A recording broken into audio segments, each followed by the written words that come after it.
ओम श्री राम नाथाय नमः।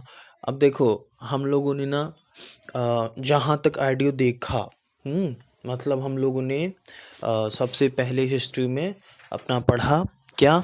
सबसे पहले हम लोगों ने प्राचीन भारत के ऐतिहासिक स्रोत के बारे में पढ़ा, फिर पाषाण काल के बारे में पढ़ा, फिर हड़प्पा सभ्यता के बारे में पढ़ा। ठीक है, मतलब हमने सामान्य परिचय पढ़ लिया, ऐतिहासिक स्रोत पढ़ लिया, प्रागैतिहासिक काल पढ़ लिया जो अभी मैंने बताया पाषाण काल, और फिर हड़प्पा सभ्यता पढ़ा। प्रागैतिहासिक, आद्य ऐतिहासिक और ऐतिहासिक। प्रागैतिहासिक में ही तो हमारा क्या है, हड़प्पा सभ्यता। आद्य ऐतिहासिक में इंडस वैली सिविलाइजेशन।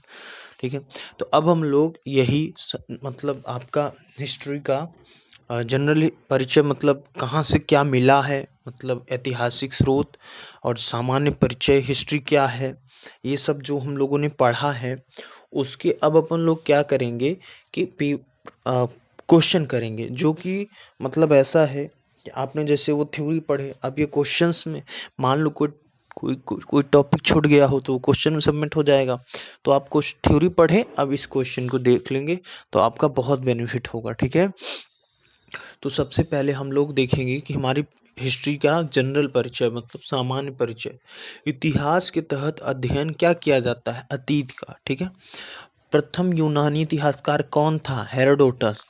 निम्नलिखित में से किसने स्पष्टतया कहा है कि इतिहास के समस्त निष्कर्ष युक्ति संगत साक्ष्यों का अधिकार होते हैं, के अधिकारित होते हैं। तो ये कहा था थ्यूसिडाइडिस ने। किसने कहा था, थ्यूसिडाइडिस ने। किसने कहा था, थ्यूसिडाइडिस ने। ठीक है, हेरोडोटस ने ही कहा था। नहीं, एक मिनट, थ्यूसिडाइडिस ने ही कहा था। और आगे देखें हम लोग, तो अगला है द हिस्ट्रीज के रचनाकार हेरोडोटस। हिस्ट्री के पिता हेरोडोटस। इतिहास अपने आप को दोहराता है, किसने कहा था, हीगेल ने। हम इतिहास से यही सीखते हैं कि आदमी इतिहास में कुछ कभी हम इतिहास से यही सीखते हैं कि आदमी इतिहास से कभी कुछ नहीं सीखता। यह कथन किसका है, हीगेल का। किसका कथन है कि समस्त इतिहास वर्ग संघर्ष का इतिहास है, कार्ल मार्क्स का। किसका है, कार्ल मार्क्स का। ठीक है, अगर आगे देखें कि निम्नलिखित में से कौन सा एक इतिहास के विषय में मार्क्स के दृष्टिकोण का संक्षिप्त वर्णन करता है, तो अगर ध्यान से देखें तो ये हमारा 9th वाला जो क्वेश्चन है, ये इसका आंसर होगा कि मतलब कौन इतिहासकार हैं जो मार्क्स के दृष्टिकोण का संक्षिप्त वर्णन करते हैं। इतिहास शोषक और शोषित वर्गों के बीच संघर्ष का सिलसिला है। ठीक है, ये कहा था। निम्नलिखित में से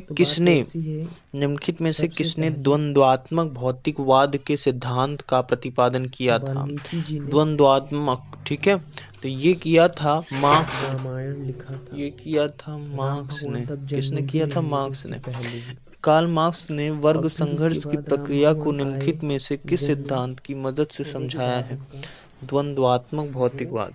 तो भाई ध्यान से सुनना, और कि अगर कोई आपसे कहे कि इतिहास विगत की राजनीति है, मतलब पुराने की राजनीति है, यह कौन कहा था, ये कहा था सीले ने। किसने कहा था, सीले ने। अब सीले कौन है पता नहीं, लेकिन एक हिस्टोरियन है कहीं का। अब देखो, कुछ लेखक हैं और उनकी डिफिनेशन है हिस्ट्री को लेकर के, तो ये एक साथ कर लेते हैं ना तो वो ज़्यादा इजी रहेगा। जैसे ओक शार्ट थे, इन्होंने क्या डिफिनेशन दिया था हिस्ट्री का, तो ओक शार्ट ने हिस्ट्री का डिफिनेशन दिया था कि सच यह है कि इतिहास में अतीत वर्तमान के साथ बदलता है। मतलब इतिहास जो है उसमें अतीत वर्तमान के साथ बदलता है। ठीक है, जैसा आप ढूंढोगे वैसे होगा। अगला, जैसे ट्रेवेलियन ने क्या कहा था, ट्रेवेलियन ने कहा था इतिहास का महत्व वैज्ञानिक नहीं है, इतिहास का महत्व वैज्ञानिक नहीं है। ठीक है, और कार्लिंगवुड ने क्या कहा था, कार्लिंगवुड ने कहा था कि संपूर्ण इतिहास विचारों का इतिहास है, मतलब थॉट प्रोसेस। सही बात है।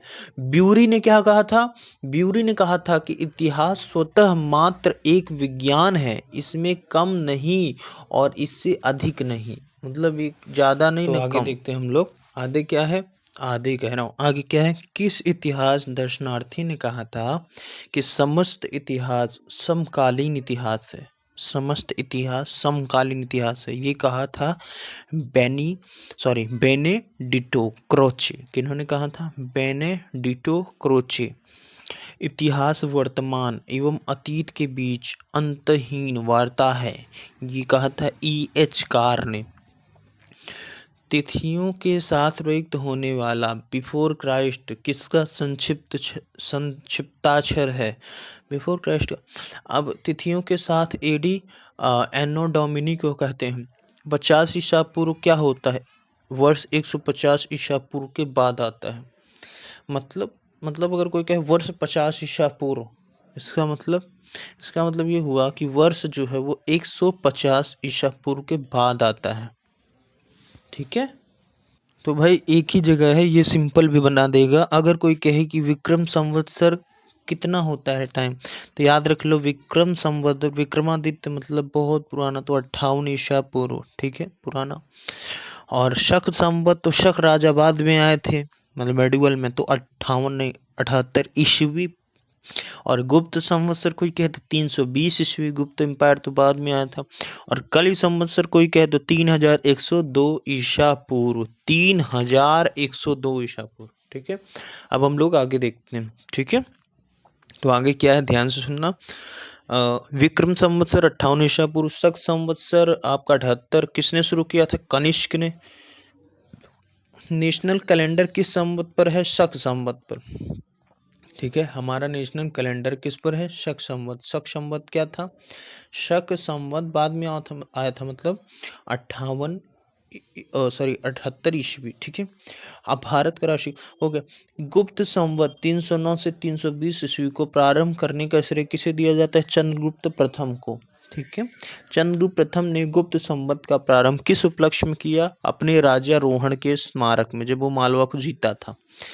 और निम्न चंद्रगुप्त फर्स्ट ने संवत्सर, हाँ ठीक है। निम्नलिखित कथनों में से विचार कीजिए तथा उनको सही कीजिए। तो जैसे विक्रम संवत 58 ईसा पूर्व से आरंभ हुआ था, हाँ विक्रम संवत 58, क्योंकि विक्रमादित्य बहुत पहले जीते थे। और शक बाद में 78 सही है। गुप्त 319 सही है। और भारत में मुसलमान शासन 1192 से ना 1192 से कहाँ, 1000 से ही शुरू हो गया था। ठीक है, चलो। हर्षवर्धन ने 606 ईस्वी में हर्ष संवत की स्थापना की उपलक्ष्य किस उपलक्ष्य में की थी? तो मतलब हर्षवर्धन ने हर्ष संवत 606 में शुरू किया था, ये पॉइंट पहले रटो। और राज्यारोहण हुआ था इस कारण से। ठीक है, कौन सा संवत है जो कलचुरियों द्वारा प्रयुक्त किए जाने के कारण कलचुरी संवत? तो त्रैकूटक संवत। क्या? त्रैकूटक संवत। ठीक है, चालुक्य विक्रम संवत का प्रचलन किसने किया? विक्रमादित्य फिफ्थ ने। किसने आगे हम लोग देखते हैं, जैसा कि आप अभी देखें कि चालुक्य विक्रम संवत का प्रचलन किसने किया? तो विक्रमादित्य आपका 6th ने, VI ने। ठीक है, निम्नलिखित में से किसे एक नए संवत चलाने का यश प्राप्त था? तो धर्मपाल, देवपाल, विजयसेन या लक्ष्मण सेन? तो आंसर है लक्ष्मण सेन, याद रखना। मतलब इनमें से लक्ष्मण सेन ने नया संवत चलाया था। बाकी चलाने को तो बहुत थे, बट इन ऑप्शंस पर डिपेंड था। ये यूपी PCS में आया हुआ क्वेश्चन है। ठीक है, निम्नलिखित में से कौन सा वर्ष दिसंबर 2009 में शक संवत? याद रखना, शक संवत का मतलब अभी जस्ट हम लोगों ने डिस्कस किया था कि जो भी ईयर होगा उसको क्या कर दो, 78 से माइनस कर दो, जो होगा वही आ जाएगा शक संवत। क्यों? क्योंकि 78 ईस्वी बाद से शक संवत शुरू हुआ था ना। ठीक है, अब आगे देखते हैं।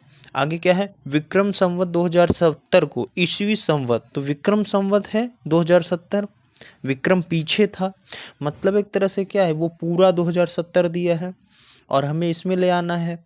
तो याद रखना, उसको क्या करो, 58 से माइनस कर दो, 2012 आंसर आ जाएगा। ठीक है, आगे बढ़े, हमारा आंसर आ जाएगा 2070 ईसा पूर्व। ठीक है, अब आगे देखते हैं क्या है। आगे हमारा क्वेश्चन क्या है, ध्यान सुनना। 2013 आंसर आ जाएगा। तो भाई अब 2070 में 58 माइनस करेंगे 2012 आएगा, लेकिन 2000 से शुरू हुआ है ना, तो इसीलिए एक उसमें ऐड कर देंगे तो 2013 आ जाएगा। अगला क्वेश्चन है, विक्रम एवं शक संवत के आरंभ के बीच कितने वर्षों का अंतर है? यार कॉमन सेंस है, विक्रम संवत बाद पहले शुरू हुआ था 58 ईसा पूर्व में, शक संवत बाद में 78, तो 58 इधर ले लो वो आ गया 0 तक। और उसके बाद 78, 58, 78 कितना हो जाएगा, दोनों को क्या कर दो, जोड़ दो। मतलब बीच में वर्षों का अंतर, मतलब कितने वर्ष थे, तो 58 इधर 78 इधर। तो हमारा इसका आंसर कितना आ जाएगा, ध्यान सुनना, हमारा इसका आंसर आ जाएगा 135। ठीक है, क्यों, क्योंकि 58 ईसा पूर्व, तो मतलब वो एक होगा, तो 57 इधर और 77 के बाद 78 इधर, तो 57 और 78 कितना हो जाएगा, 7 8 15 5 7 13 135 वर्ष कितना हो जाएगा। देखो भाई कंफ्यूज मत होना, ध्यान सुनो, 58 ईसा पूर्व जो है आपका, वो क्या है, 58 ईसा पूर्व पीछे है और 78 आगे है, बीच में 0 भी तो है, तो उधर 77 इधर 57 और एक ही है, तो टोटल 135 ईयर। ठीक है, पुलकेशिन प्रथम का बादामी शिलालेख शक वर्ष 465 का दिनांकित है, मान लो शक है। और अभी हम लोगों ने डिस्कस किया था शक संवत, मतलब हमारा ये कब होता है, हमने इसको पढ़ा था कि हमारा शक संवत और विक्रम पीछे था, शक 78 था, शक राजा बाद में आए थे, तो मतलब 465 है शक, तो 465 हमें किस में बताना है, संवत में, तो 465 उधर से 78, मतलब आपका 78 के आगे से है। ठीक है, तो उसमें 78 जोड़ दो। ठीक है, 465 में क्या जोड़ दो, पहले 78 और उसमें फिर क्या जोड़ दो। ठीक है, देखो शक संवत कितना दिया था, 465, तो मतलब 78 से आगे तक हो गया है, तो मतलब 77 जोड़ दो, 0 पर आ जाएगा, तो 465 में 77 जोड़ा, 0 ईयर आ गया। अब उसी में हम 58 जोड़ देंगे, तो 465 और 77 कितना हो जाएगा, और उसके बाद 58 600, कितना आंसर आ जाएगा, 600 ईसा पूर्व। ठीक है, आगे बढ़े। राजस्थान सरकार के कैलेंडर में विक्रम संवत 2063 लिखा हुआ है, शक में विक्रम संवत पता है ना, विक्रम संवत क्या होता है, अभी हम लोगों ने डिस्कस किया था, शक संवत और विक्रम। विक्रम हमारा क्या था, बहुत पहले 58 ईसा पूर्व से लिया गया है, तो अगर 2063 है तो उसको क्या कर दो, उसमें से आप 58 को माइनस कर दो, तो आंसर आ जाएगा कितना, तो आंसर आ जाएगा तुम्हारा, और किस में, नहीं नहीं नहीं, हमें ईयर में नहीं, हमें शक में ले जाना है, तो पहले 58 से माइनस करो और फिर उसके बाद क्या करो, उसको पहले 58 से फिर 78 उसमें क्या कर दो, माइनस कर दो, दोनों माइनस कर दो, तो आंसर आएगा 1928 शक। क्या आंसर आएगा, 1928 शक। स्ट्रैटिग्राफी निम्नलिखित में से किसको समझाने के लिए प्रयुक्त की जाती है, तो स्ट्रैटिग्राफी तुम्हारा निम्नलिखित में से याद रखना कि उसमें भौतिक अवशेष के क्रमिक निक्षेप में, किसमें, भौतिक अवशेष के क्रमिक निक्षेप में। ठीक है, अब आगे देखते हैं कि आपका कार्बन 14 डेटिंग जो होता है वो किसने किया सबसे पहले, तो विकास किसने किया, विलर्ड लिब्बी ने, किसने, विलर्ड लिब्बी ने। अब आगे देखें तो काष्ठ हो, अस्थि हो, शंख हो, पुरातात्विक नमूने हो, काल निर्धारण के लिए क्या कार्बन 14 डेटिंग का यूज किया जाता है, और पुरानी से पुरानी चीज़ों का यूरेनियम 238 का यूज किया जाता है। और अगर आगे देखें आपका कार्बन डेटिंग निम्न की आयु निर्धारण हेतु प्रयुक्त होती है, जीवाश्म, पौधे, चट्टानें, इनमें से कोई नहीं, जीवाश्म, क्या, जीवाश्म। अगर आगे देखें तो प्रागैतिहासिक का अंत एवं इतिहास का आरंभ तब माना जाता है, कब माना जाता है, तो ये माना जाता है जब मानव ने लिखना सीखा, तो वहीं से प्रागैतिहासिक खत्म और ऐतिहासिक शुरू हो जाता है। ठीक है, अब अगर भैया आगे की बात करें तो आगे ये कहा जाता है कि भारत के संदर्भ में कि हिस्टोरिक पीरियड का आरंभ 600 से है, मतलब हमने ये तो डिस्कस किया था ना 600 तक, इन्फाइनाइट से 600 तक। ठीक है, 5000 तक, 5600। सिंधु सभ्यता को आद्य ऐतिहासिक सभ्यता क्यों, कि इसमें क्या प्रमाण मिलते हैं, तो इसको आद्य ऐतिहासिक सभ्यता क्यों कहते हैं, क्योंकि यहाँ पर हम लोगों ने अपने लेखन के प्रमाण और भी कई चीज़ें मिली थी, तो इसका आंसर हो जाएगा लेखन। ठीक है, काला नहीं, तांबा नहीं, मिट्टी नहीं। आगे देखते हैं, शक संवत पर आधारित राष्ट्रीय पाचांग पंचांग जिसे बोलते हैं नेशनल कैलेंडर, एक चैत्र ग्रेगोरियन कैलेंडर की निम्नलिखित तिथियों में से किस एक के तदनुरूप है, तो याद रखना ये है आपका 29 22 मार्च या फिर 21 मार्च, ठीक है। किसने इतिहास को प्राचीन मध्यकालीन और आधुनिक तीनों में बांटकर देखने का रिवाज चलाया? तो ये किया था सबसे पहले सेलेरियस ने। किसने किया था? सेलेरियस ने। निम्नलिखित में से किसने गुप्त संवत के प्रारंभ के निर्धारण के संबंध में महत्वपूर्ण सूचना दी? सबसे पहली अलबरूनी ने दी थी। किसने दी थी? अलबरूनी ने गुप्त संवत के बारे में। अब हम लोग आगे देखते हैं, ठीक है। तो अभी तक हम लोगों ने हिस्ट्री कौन लिखा, हिस्टोरियन क्या है, और बीच बीच में हिस्ट्री में क्या यूज होता है, और शक संवत और आपका गुप्त संवत और आपका विक्रम संवत, ये सब थोड़ा बहुत पढ़ा। अब हम लोग देखेंगे कि ऐतिहासिक स्रोत मतलब जैसे ये हमने थ्योरी पार्ट में तो पढ़ ही लिया कि सबसे पहले खुदाई के थ्रू या फिर 3 स्टेप में चीज़ें, कॉइन, सिक्का या कोई लिखा हुआ हो अवशेष, या फिर मतलब हिस्टोरियन बाहर से लिख के गए हों, तो ये सब अब उन्हीं को क्वेश्चन के फॉर्म में देखेंगे भैया। तो ध्यान से सुनना। बीते हुए युगों की घटनाओं के संबंध में जानकारी देने वाले स्रोतों को क्या कहते हैं? तो ऐतिहासिक स्रोत। याद रखना, अगर कोई के ऐतिहासिक स्रोत का मतलब क्या है, तो जो हमारे पास्ट की बातों घटनाओं को रिलेशन दे, कुछ जानकारी दे, तो वो क्या कहलाएगा? आपका स्रोत। क्या कहलाएगा? स्रोत, ठीक है। आगे देखते हैं, निम्नलिखित में से कौन सा कथन सही है? तो साहित्यिक स्रोत की तुलना में, ध्यान सुनना, साहित्यिक स्रोत की तुलना में पुरातात्विक स्रोत अधिक प्रामाणिक होते हैं। अब बात भी सही, पुरातात्विक मतलब एक्चुअल में, अब कोई लिखा है कुछ भी अपनी मर्जी से लिख सकता है, लेकिन कोई ऐसी चीज़ है जो खुदाई के थ्रू मिली है, तो वो एग्जैक्ट। अब इसका एग्जांपल, जैसे कोई चीज़ मान लो, पत्थर की खोज कोई लिख दिया कि फलानी ईसापुर में हुआ, और कोई खोदा और मिला और देखा गया कार्बन डेटिंग के थ्रू तो इतना पूर्व, तो जो एक्चुअल में आया वो सही है ना। किस वेद में प्राचीन वैदिक युग की संस्कृति के बारे में सूचना दी गई है? तो प्राचीन वैदिक युग के बारे में ऋग्वेद में दिया है। टोटल 4 वेद है ना राव साहब, ऋग्वेद, फिर यजुर्वेद, फिर सामवेद, फिर अब अथर्ववेद बचा, ठीक है। निम्नलिखित में से कौन सा ग्रंथ श्रुति ग्रंथ का अंग नहीं माना जाता? तो देखो, इसमें ऑप्शन में दिया है संहिता, उपनिषद, पुराण और ब्राह्मण। तो ब्राह्मण ग्रंथ को श्रुति ग्रंथ का अंग नहीं माना जाता, संहिता, उपनिषद और पुराण को माना जाता है। श्रुति मतलब सुनने वाला ग्रंथ, ठीक है। निम्नलिखित में से कौन सा ग्रंथ का यह दावा है जो उस ग्रंथ में है वह विश्व में है, और जो उस ग्रंथ में नहीं है वह विश्व में अलभ्य है? तो ये यजुर्वेद का दावा है, ठीक है। तो भैया त्रिपिटक बौद्ध धर्म में है। किसमें है? बौद्ध धर्म में, ठीक है। अब आगे देखते हैं हम लोग। यार अभी एक क्वेश्चन जो हमने पीछे पढ़ा था, श्रुति ग्रंथ का अंग नहीं है, उसमें मैंने ब्राह्मण बताया था, सॉरी, उसका आंसर है पुराण। पुराण को श्रुति ग्रंथ नहीं माना जाता, ठीक है, सॉरी। अब जातक किसका ग्रंथ है? तो बौद्धों का जातक तो हमने पढ़ा है। मिलिंद पन्हो, मिलिंद के प्रश्न, राजा मिलिंद और किस बौद्ध भिक्षु के मध्य संवाद के रूप में है? नागसेन। वो बौद्ध भिक्षु कौन थे? नागसेन, ठीक है। आगे देखते हैं हम लोग। निम्नलिखित में से किसकी तुलना मैकियावेली के प्रिंस से की जाती है? कौटिल्य का अर्थशास्त्र की तुलना मैकियावेली की बुक प्रिंस से की जाती है।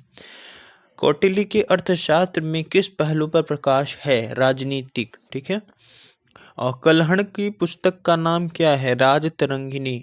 अष्टाध्यायी किसके द्वारा लिखी गई है? पाणिनि। महाभाष्य के रचनाकार कौन है? पतंजलि। कालिदास द्वारा रचित मालविकाग्निमित्र, ये इसका नायक कौन था? अग्निमित्र। और इनका प्रेम का मल्लिका के साथ का अग्निमित्र का। हर्षचरित किसके द्वारा लिखी गई? बाणभट्ट के द्वारा।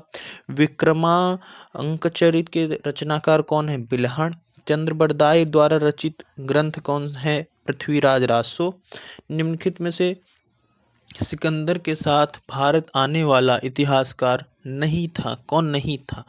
नियार्कस, एनसिक्रिटस, एरिस्टोबुल्स या हेरोडोटस? हेरोडोटस सिकंदर के साथ नहीं आया था। निम्नलिखित में से किस विदेशी यात्री ने भारत का दौरा सबसे पहले किया था? हमें बताना है कौन सबसे पहले किया था। तो मेगास्थनीज भारत में सबसे पहले आया था, और उनके उसके टाइम पर इसकी बुक है इंडिका, इसी ने लिखा था, ठीक है। आगे हम लोग देखें। अरे चाणक्य वाले टाइम पर, मौर्य एम्पायर, ठीक है। मेगास्थनीज की कौन सी? इंडिका। जियोग्राफिका किसकी बुक? स्ट्रैबो। प्लिनी की बुक। Natural Historia. पेरिप्लस और इरेथ्रियन सीज। इसे इसका नाम ही नहीं पता, मतलब इसको किसने लिखा वो पता ही नहीं चला। और फाहियान कहाँ का? चीन का था। फाहियान किसके शासनकाल में? चंद्रगुप्त सेकंड के। हर्षवर्धन के समय में कौन सा चीनी यात्री आया था? When song. 9th सेंचुरी में भारत आए अरब यात्री सुलेमान ने किस साम्राज्य को रूहमा कहकर संबोधित किया था? पाल साम्राज्य को। अल बेरूनी किसके शासनकाल में आया था? महमूद गजनवी के। ठीक है।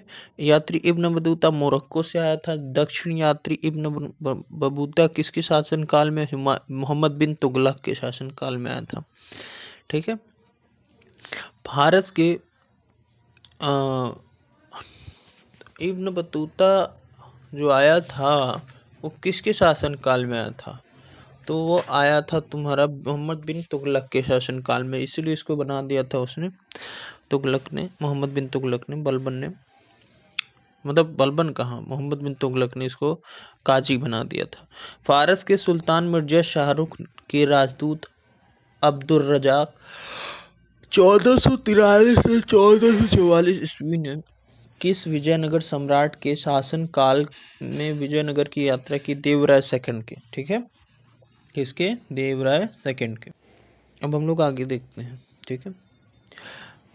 आर्कोलॉजिकल सर्वे ऑफ इंडिया की स्थापना 1861 में। The father of Indian archaeology किसे कहते हैं? Alexander Cunningham. निम्नलिखित विद्वानों में हड़प्पा के सर्वप्रथम खोजकर्ता दयाराम साहनी, क्योंकि ऑप्शन में केवल दिया है S John Marshall, R D Banerjee, A Cunningham, Dayaram Sahni, तो दयाराम साहनी। हड़प्पा सभ्यता की खोज किस वर्ष में हुई? 1921 में।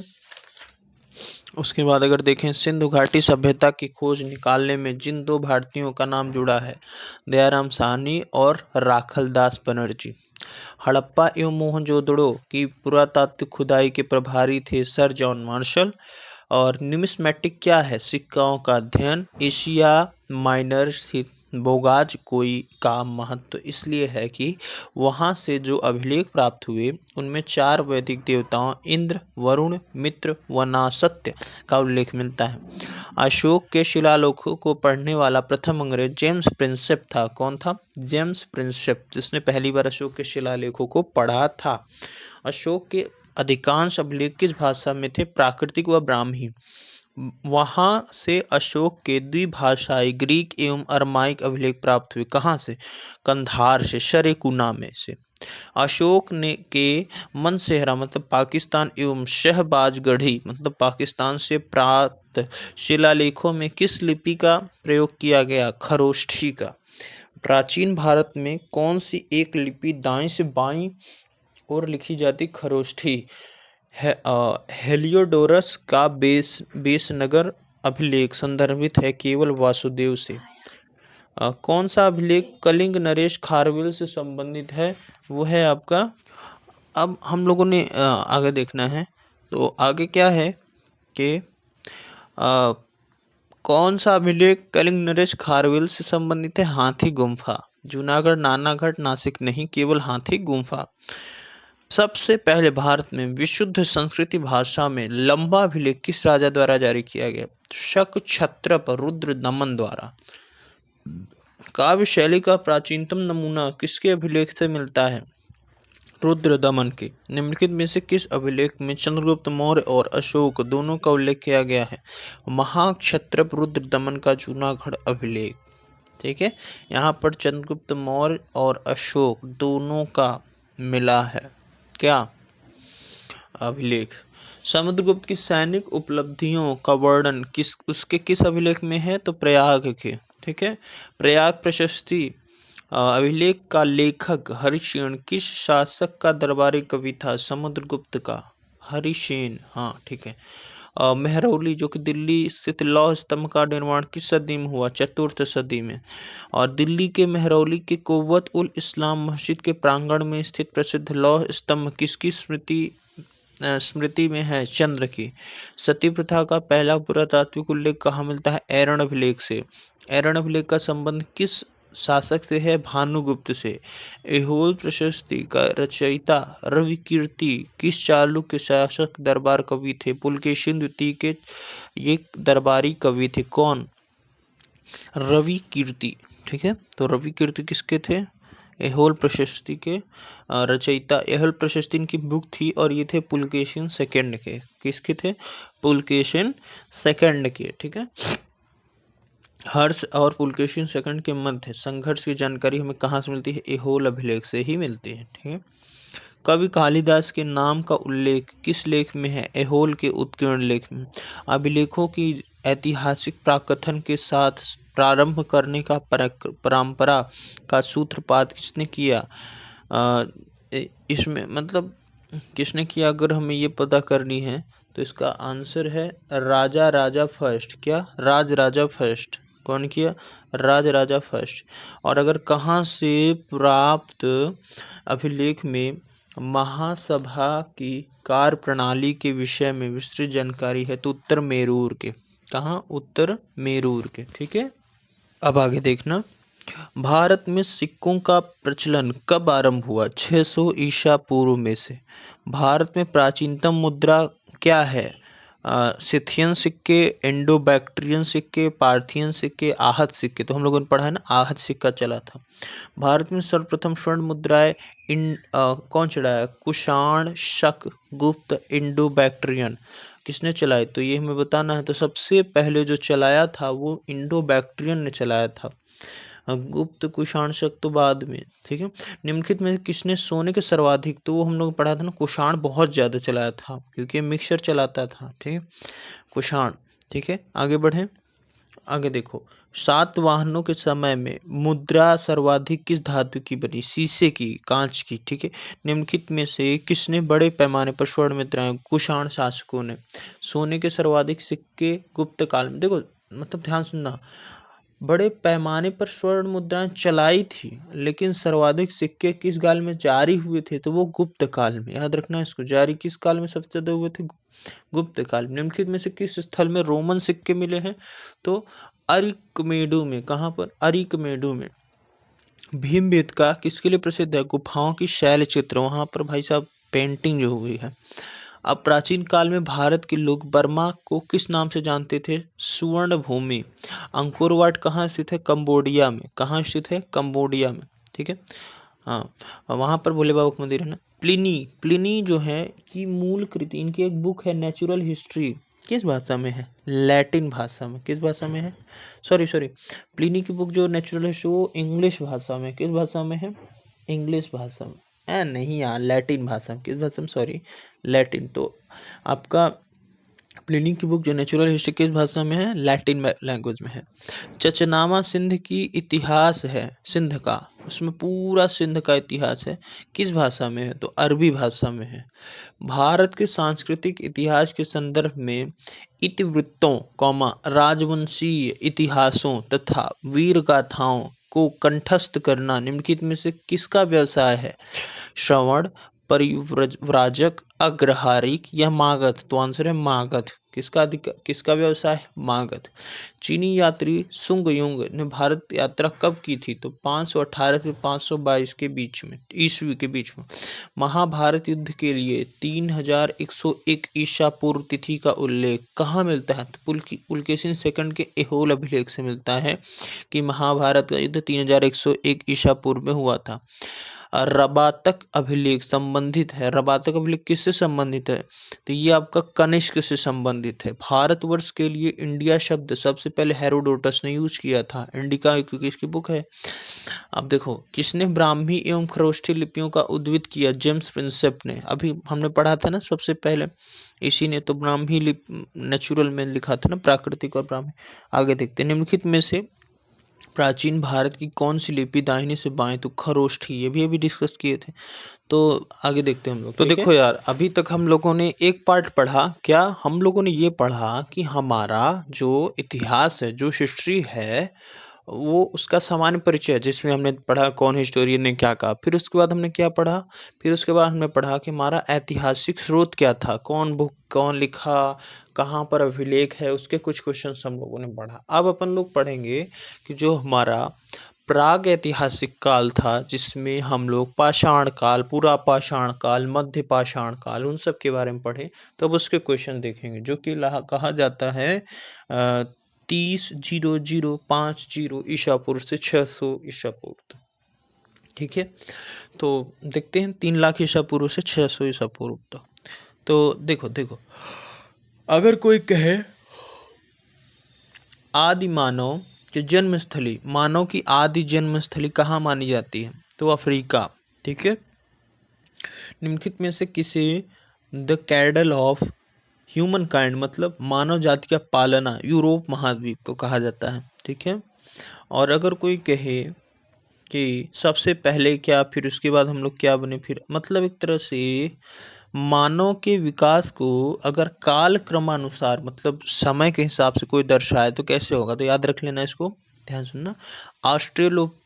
ऑस्ट्रेलोपिथेकस सबसे पहले, फिर उसके बाद हम लोग बने होमो इरेक्टस, फिर हम लोग बने नियंडरथाल, फिर हम लोग बने क्रोमैग्नन। क्या बने? क्रोमैग्नन।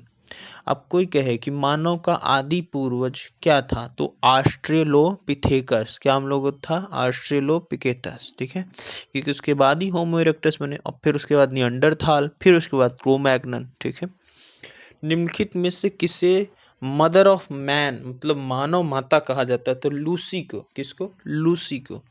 सबसे पहले का मानव सदृश प्राणी जो प्रज्ञा मानव, जिसे होमोसेपियंस से प्रजातीय रूप से भिन्न था, उसे पिथेकैंथ्रोपस के रूप में माना जाता है। किसके रूप में? पिथेकैंथ्रोपस के रूप में माना जाता है। ठीक है, आगे देखते हैं। भाई यूपीएससी में आया हुआ क्वेश्चन है, भारत के किस क्षेत्र से सर्वप्रथम ह्यूमन बीइंग पुरातात्विक प्रमाण मिले, तो नर्मदा घाटी।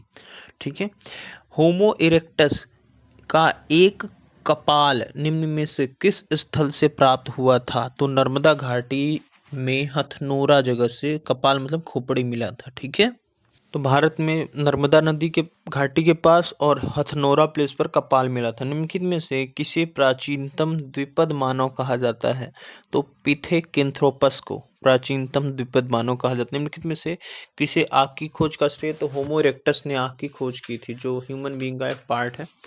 आगे देखते हैं हम लोग। जो नियंडरथाल थे, इन्होंने मृतकों का अंतिम संस्कार करने वाला प्रथम मानव माना जाता है। मतलब नियंडरथाल जो हैं, इन्होंने सबसे पहले अंतिम संस्कार करना शुरू किया था। आधुनिक मानव का हाल का पूर्वज क्या है? क्रोमैग्नन। क्रोमैग्नन मतलब हम लोग जो हैं, हमारे हाल के पूर्वज कौन है? क्रोमैग्नन, क्योंकि उनके बाद हम लोग अभी ऑर्डर पढ़े थे ना भाई, ऑस्ट्रेलियोपिथेकस, उसके बाद होमो इरेक्टस, नियंडरथाल और क्रोमैग्नन। तो नियंडरथाल ने ही क्या किया? आग जला के वो करने लगे। ठीक है, और आग की खोज किसने की थी? अभी हम लोगों ने पढ़ा था, हमारा आग की खोज किसने की थी? आग की खोज होमो इरेक्टस ने की थी। किसने की थी? होमो इरेक्टस ने। हाँ, क्या है यार, ऑस्ट्रेलोपिथेकस जो थे, ये क्या थे? ये तो सिंपल सा क्या करते थे, केवल ये मानव का सबसे पहला पूर्वज थे ना। ठीक है, आधुनिक मानव के कौन है? क्रोमैग्नन। कौन सा नवीनतम समझा जा सकता है? क्रोमैग्नन मानव सबसे नया। प्रारंभिक पूर्ण मानव, अब हमारे बाद जो आएगा फिर हमारा नाम हो जाएगा कुछ। जो प्रारंभिक पूर्ण मानव को किस नाम से? क्रोमैग्नन। आधुनिक मानव को वैज्ञानिक भाषा में होमोसैपियंस कहा जाता है, हम लोग होमोसैपियंस हैं। और किस जगह पर, किस स्थल पर प्रथम भारतीय पुरापाषाण कालाकृत की खोज, तो याद रखना पल्लवरम में। कहाँ पर? पल्लवरम में सबसे पहले पुरापाषाण काल की खोज हुई थी, जगह मिला था। ठीक है, आगे बढ़े। भारत में सर्वप्रथम पूर्व पाषाण कालीन उपकरण रॉबर्ट ब्रूस फुट को कब मिला था? 1836 ईस्वी में। ठीक है, रॉबर्ट ब्रूस फुट, जिन्होंने भारत के पूर्ण पाषाणिक उपकरण की खोज की, वो कहाँ के थे? मतलब कहाँ नहीं, वो बताओ मूलतः क्या थे? वो थे एक भूवैज्ञानिक। ठीक है, निम्नलिखित में से किसे भारत में प्रागैतिहासिक पुरातत्व, father of pre history and archaeology कहा जाता है, तो रॉबर्ट ब्रूस फुट को ही कहा जाता है, क्योंकि यही पूरा सब कुछ खोजे थे।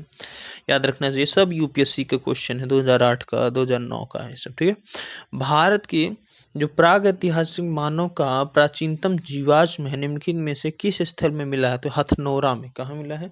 हथनोरा में। ठीक है, आगे देखते हैं। पूरा पाषाण कालीन मानव का जीवन पूरी तरह से प्राकृतिक था, मतलब नेचुरल था, जो भी प्रकृति से मिलता वही खाते पीते और क्या। ठीक है, पूर्व पाषाण कालीन मानव का मुख्य बिजनेस शिकार करना, पाषाण काल के पहले का शिकार। ठीक है, पूरा पाषाण काल के आदि मानव का मनोरंजन भी शिकार करना ही था। और पूरा पाषाण युग में मनुष्य द्वारा की गई सबसे बड़ी खोज आग जलाना। अभी हम लोगों ने डिस्कस किया था ना, आग जलाने की खोज किसने की थी? अभी हम लोगों ने डिस्कस किया था होमो इरेक्टस ने आग जलाने की खोज की थी ना, और वही पूरा पाषाण काल के। ठीक है, भारत में पूर्व प्रस्तर युग में अधिकांश औजार बने थे स्फटिक के। किसके बने थे भैया? स्फटिक के। और सोहन संस्कृति किस संस्कृति का दूसरा नाम है? पूरा पाषाण संस्कृति को ही सोहन संस्कृति भी कहा जाता है। ठीक है, निम्नलिखित में से किस स्थल से पुरा पाषाणिक उपकरण नहीं प्राप्त हुए? तो आहार से कोई भी पुरा पाषाणिक उपकरण नहीं प्राप्त हुए थे। कहाँ से? आहार से। ठीक है, आगे हम लोग देखें, आगे वाला क्वेश्चन देखो ध्यान से। क्या है हमारा अगला क्वेश्चन? अगला क्वेश्चन ये है कि निम्नलिखित में से कहाँ से पूरा पाषाणिक अवशेष मिले हैं? पंजाब से। अगर कोई ऑप्शन देख के करना ना, पंजाब, कलकत्ता, लखनऊ, बेल्लारी में पंजाब से। सिंघावल एक पूरा स्थल है निम्न पूरा पाषाण संस्कृति का। वह कोर उपकरणों का प्रयोग करता था। पूर्व पाषाण काल के मानव के बारे में कौन सा तथ्य सही है? तो वह कोर उपकरण मतलब नुकीले उपकरणों का प्रयोग करते थे। ठीक है, पशुपालक नहीं थे, वो केवल शिकार करते थे। जिससे पूर्व की बात चल रही ना। सांघाओ गुफा पूरा स्थल किस काल का? मध्य पूरा पाषाण काल। पूरा पाषाण काल, मध्य पूरा पाषाण काल और पाषाण काल। ठीक है, निम्नलिखित में से कौन सा एक औजार पूरा पाषाण संस्कृति से संबंधित नहीं है? कुल्हाड़ी, गंडासा, विदारणी, सिल्ट नहीं है। ठीक है, उच्च पूरा पाषाण काली पूरा पाषाण युगीन हड्डी की बनी मातृदेवी की प्रतिमा कहाँ से प्राप्त हुई है? बेलन घाटी, उत्तर प्रदेश से। ठीक है, निम्न में से किसे फलक संस्कृति ब्लेड कल्चर कहा जाता है? उच्च पुरापाषाण कालीन संस्कृति को ब्लेड कल्चर कहा जाता है, मतलब फलक संस्कृति। तो कोई अगर बोले, अब अभी देखो कंफ्यूज मत होना, सोहन संस्कृति का दूसरा नाम पुरापाषाण संस्कृति और फलक संस्कृति का दूसरा नाम उच्च पुरापाषाण काल संस्कृति। क्या मजा है। ठीक है, आगे बढ़ते हैं। यूपीएससी के क्वेश्चन भैया ऐसे ही नहीं आ जाएंगे तुमको मजा के लिए। तो यहाँ तक आज के लिए बहुत है। अब इसके आगे हम लोग नेक्स्ट ऑडियो में बात करेंगे। तब तक के लिए इसको कहानी के थ्रू समझना। जो चीज़ें चली जाएं, जो न जाए फिर सुनना, फिर जाएंगी। एक साथ सारी चीज़ें नहीं जाएंगी, आराम से जाएंगी। ऐसे ही कई बार आप सुनोगे तो ये चीज़ें याद हो जाएंगी। अगर ये सोचो कि मैं एक बार सुन लूँ और मुझे पूरा याद हो जाए, इम्पॉसिबल। वैसे भी आप कुछ पढ़ते हो तो भी एक बार में पूरी चीज़ें नहीं आती, बार बार हमें रिविज़न करना पड़ता है। वैसे ही इसमें आपको केवल माइंड चलाना है, सुनना है और आगे बढ़ना है। आज इतना चीज़ें सुनते समय चली जाएं, अच्छी बात है। जो नहीं गई और अच्छी बात है, उसके कारण हम एक बार और रिवीजन करेंगे। और बार बार रिवीजन करने से चीज़ें रिकॉल होती जाएंगी और सेट होती जाएंगी।